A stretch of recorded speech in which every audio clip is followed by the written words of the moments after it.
चलो, तो देखो इसमें सबसे पहले हम देखते हैं कि effect of poor solid waste management. हम लोग अगर सॉलिड वेस्ट मैनेजमेंट अगर हम लोग उसको ट्रीट नहीं करते हैं और अगर हम उसको ऐसे ही मतलब कि ग्राउंड पे अगर हम उसको बहा देते हैं या फिर उसको फेंक देते हैं, तो उससे क्या क्या हमारा ग्राउंड को इफेक्ट पे इफेक्ट हो सकता है,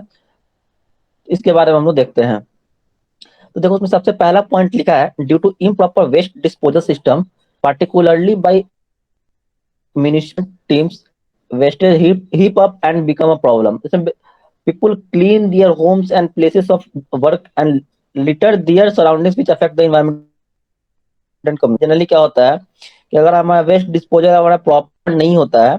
तो हम लोग जैसे कि अगर हम लोग नॉर्मली बात करते हैं कि अगर हम लोग गांव गांव या फिर सिटीज में देखते हैं कि कचरा वाला उठाने नहीं आया है, तो फिर दोबारा क्या करते हैं हम लोग, फिर उसी जगह पर हम लोग फिर से कचरा फेंकते हैं। फिर फिर उस दिन नहीं आया, सपोज एक हड़ताल चल रहा है, तो उसमें क्या हो रहा है, जब कचरे का वहां ढेर बनते जा रहा है, तो उससे क्या, जब कचरे का ढेर बनते जा रहा है तो उससे क्या हो रहा है, हमारा ह्यूमन पे भी इफेक्ट आ रहा है, हमारा ग्राउंड लेवल पे भी इफेक्ट आ रहा है, environmental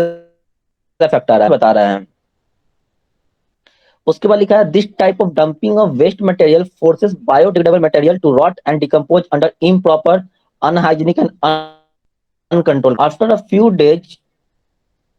of decomposition, a foul smell is produced and it becomes a breeding ground for different types of diseases cause insect। मतलब बेसिकली इसमें बता रहा है कि तुमको अभी जैसे बात की है कि हम लोग कचरे का धीरे धीरे एक ढेर बनते चला गया, तो उसमें क्या हुआ, सपोज उसमें क्या है कि इन्वायरमेंट एक्शन हो रहा है, उस पर बहुत तरह के केमिकली एक्शन भी हो रहा है धीरे धीरे। जो हमारा बारिश की वजह से क्या हो रहा है, उस पर पानी भी गिर रहा है, तो वो क्या करता है, हमारा जो एक प्रॉपर चैनल बना हुआ है कि हम लोग इस स्टेप से कोई भी सीवेज को हम लोग या फिर कोई भी कचरे को मैनेजमेंट करने के लिए ले जाएंगे, वो हमारा हो नहीं पा रहा है। तो उससे क्या हो रहा है कि बहुत सारा क्या हो रहा है, उसमें बीमारी जिस जगह पे फेंक के छोड़ दे रहे हैं हम लोग, तो वहां पे क्या हो रहा है, धीरे धीरे धीरे वो डिकम्पोज कर जा रहा है, और उससे ही लग रहा है, या फिर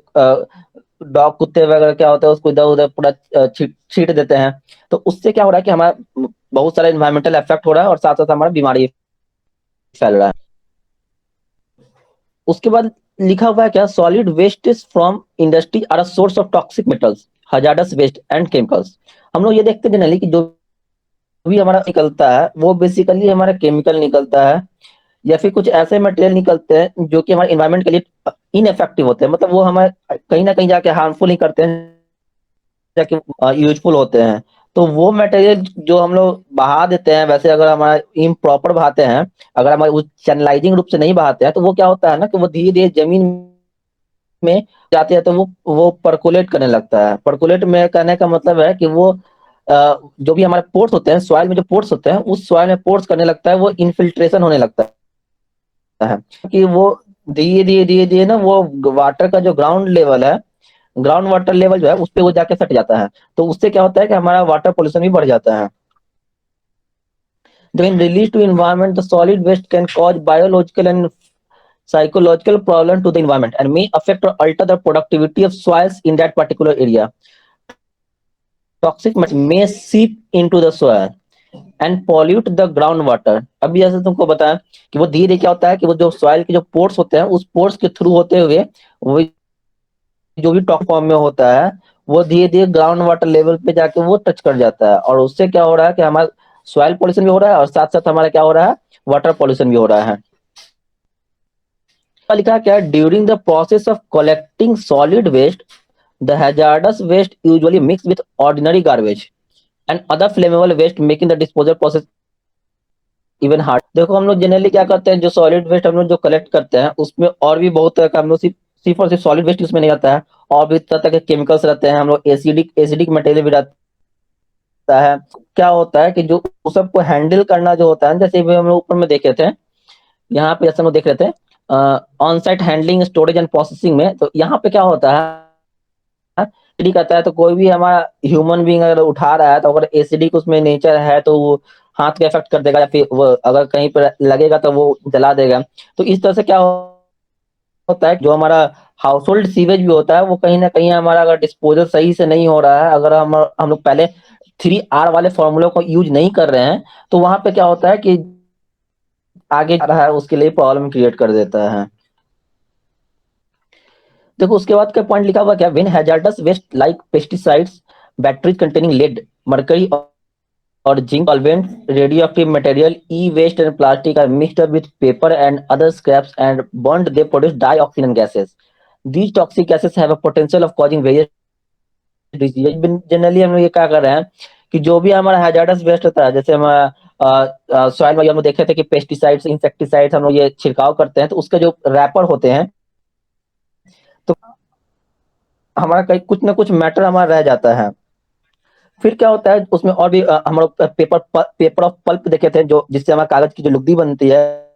हम लोग लकड़ी से कैसे केमिकली उसको हम लोग इनर्ट करके हम लोग पेपर बनाते हैं। अगर उस सबको हम लोग जलाते हैं तो उसमें हम लोग ये देखते हैं कि जो भी हमारा मटेरियल, जो भी हमारा गैसेस निकलता है, वो गैसेस काफी खतरनाक, तो उसके वजह से क्या होता है कि बहुत सारा बीमारी, जैसे कैंसर जैसा बीमारी भी हमारा होने लगता है। तो देखो ये सब हम लोग देख रहे हैं कि हमारा क्या क्या प्रॉब्लम क्रिएट, हमारा अगर सॉलिड वेस्ट मैनेजमेंट अगर प्रॉपर नहीं है तो हमारा क्या क्या प्रॉब्लम क्रिएट हो सकता है। उसके बाद हम लोग ये देख रहे हैं, अ, उसके बाद देखो क्या है, मेथड ऑफ सॉल्व देखते हैं कि हम लोग क्या क्या हम लोग मेथड यूज कर सकते हैं। सबसे पहले हम लोग ये देखें कि हम लोग कैसे कैसे उसका हैंडलिंग करेंगे, कैसे कैसे हम लोग उसको प्रोसेस के थ्रू एक हम लोग सीवेज प्लांट तक उसको हम लोग लाएंगे। उसके वजह से अगर हम लोग उसको नहीं लाते हैं तो उससे वजह से हम लोग का क्या इफेक्ट हो सकता है, ग्राउंड पे क्या इफेक्ट हो सकता है, इन्वायरमेंट पे क्या इफेक्ट हो सकता है, ह्यूमन बींग पे क्या इफेक्ट हो सकता है। अब हम लोग का वो मेथड कौन कौन सा है जिसके थ्रू हम लोग सॉलिड वेस्ट मैनेजमेंट का करते हैं। देखो इसमें क्या लिखा हुआ है, सबसे सबसे पहले लिखा हुआ है सैनिटरी लैंडफिल, दूसरा लिखा हुआ है तीसरा है रिकवरी एंड रिसाइकलिंग, चौथा कंपोस्टिंग और पायरोलाइसिस है। तो बेसिकली हम लोग ये चार पांच जो तरीके हैं उसको हम लोग अपनाने की कोशिश करते हैं। पायरोलाइसिस और इंसिनरेशन में ज्यादा कोई डिफरेंस नहीं होता है। पायरोलाइसिस जो होता है वो in the absence of air किया जाता है, और इंसिनरेशन जो होता है वो in the presence of air किया जाता है। तो पहला हम लोग देखते हैं सैनिटरी लैंडफिल में, this is the most popular solid waste disposal method used today. Garbage is basically spread out, compressed and covered with soil और प्लास्टिक फोम। हम लोग इसमें क्या करते हैं, जब भी सैनिटरी लैंडफिल करते हैं उसमें हम लोग एक गड्ढा खनते हैं, गड्ढा को खोद देते हैं। गड्ढे खोदने के बाद हम लोग क्या करते हैं, जो भी हमारा कचरा रहता है, कचरे को हम लोग उसमें पहले एक लेयर में बिछा देते हैं। लेयर में बिछाने के बाद हम लोग उसको क्या करते हैं, उसको बढ़िया से कॉम्पैक्ट करते हैं थ्रू जेसीबी हो गया या फिर रोलर हो गया, ताकि वो जो डेंसिटी है वो डेंसिटी पूरा बढ़ जाए, वो पूरा कॉम्पैक्ट हो जाए। जो पहले अगर वी वॉल्यूम में फैला हुआ है तो वो कहीं ना कहीं जाके वी डैश वॉल्यूम में हुआ जाए, मतलब वॉल्यूम उसका। हम लोग क्या करते हैं उसके बाद उसके ऊपर एक लेयरिंग करते हैं। लेयरिंग किससे करते हैं, प्लास्टिक का लेयरिंग करते हैं। प्लास्टिक का लेयरिंग हम लोग बेसिकली इसलिए करते हैं ताकि जो भी हमारा मटेरियल, टॉक्सिक मटेरियल जो निकल रहा है या जो गैस से,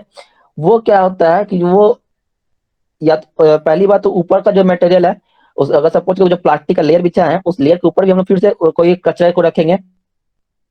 तो इसी के लिए क्या होता है, जब उसके अंदर जब पानी जाता है तो उससे जो केमिकल वाले जो पानी निकलते हैं, वो क्या होता है, प्लास्टिक का लेयर बिछा हुआ है तो वो एक एक लेयर का दूसरे लेयर से टच नहीं होता है। तो बेसिकली जो हमारा कचरा रखा हुआ है उस ग्राउंड लेवल पे हमारा कोई भी मतलब कि टॉक्सिक मटेरियल या फिर टॉक्सिक जो भी हमारा पानी, जो गंदा पानी, केमिकल वाला पानी जो होगा वो, तो वो ग्राउंड लेवल तक पहुंचेगा नहीं। तो बेसिकली प्लास्टिक देने का ये फायदा होता है। ये देखो लिखा हुआ है, modern landfills are designed in such a way that the bottom of landfill is covered with liner which is usually made of several layer of thick plastic and sand. वही अभी जैसे ही बताया तुमको, this liner protects being contaminated because of leaching and percolation. अभी just तुमको बताया कि जो ऊपर का लेयर होता है उसमें सपोज करो कि अगर हमारा कोई भी केमिकली इनर्ट केमिकल है, तो उस केमिकली एक्शन के होने के वजह से हमारा नीचे का लेयर इफेक्टिव नहीं होगा, नीचे का लेयर कोई इफेक्ट नहीं होगा। जो प्लास्टिक लेयर होता है वो एज ए हमारा इम्परमेबल बिहेव करता है, और उसके वजह से क्या होता है कि जो नीचे के लेयर है, नीचे के लेयर में कोई भी हमारा दिक्कत नहीं होता, कोई भी हमारा नीचे का जो प्लास्टिक कॉम्पैक्ट किया हुआ है उस पर कोई इफेक्ट नहीं होगा। जिसके लेवल पे सबसे ज्यादा प्रेजेंट है वो हमारा ग्राउंड लेवल को इफेक्ट नहीं करता है। जैसे कि अगर हम लोग देखें कि अगर हम लोग ऊपर बात किए थे का जो केमिकल वाला जो पानी होता है वो धीरे धीरे परकोलेट कर लेवल पे जाके मिल जाता है, तो हम लोग एक प्लास्टिक का लेयर अगर हम लोग बिछा दें तो वो ग्राउंड वाटर लेवल तक पानी